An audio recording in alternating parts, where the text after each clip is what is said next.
చెప్పబడినటువంటి ఒక లక్షణాన్ని గురించి తెలుసుకుందాం.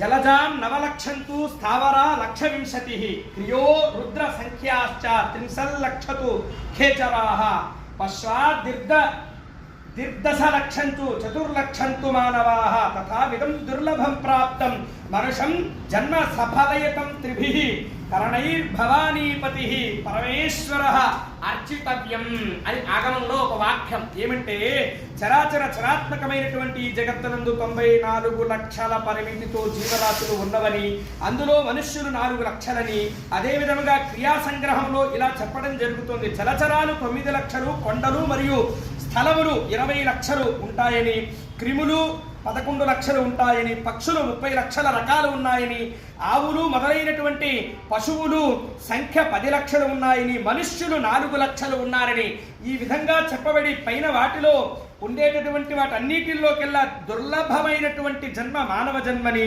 అటువంటి మానవ జన్మ సఫలం కావాలి అంటే ఓ ఆలయం నిర్మించాలని, ఓ దానం చెయ్యాలని, ఓ ధర్మం చెయ్యాలి అని జ్ఞానంతో ప్రయాణం చేయటం వల్ల మనోవాక్కాయ కర్మలతోటి పరమేశ్వరుని అనుగ్రహం ప్రాప్తిస్తుంది అని ఆగమంలో ఒక వాక్యం. అటువంటి శివార్చనలో భాగంగా అద్భుతమైనటువంటి సృష్టి సేవ కైంకర్యమైనటువంటి శివాలయ నిర్మాణానికి సహకరిద్దాం, తరిద్దాం. ఆలయ నిర్మాణ సేవా భాగ్యం ప్రాప్తించింది మనకి ఈ జన్మకి, తప్పక ఆచరిద్దాం. శివోహం.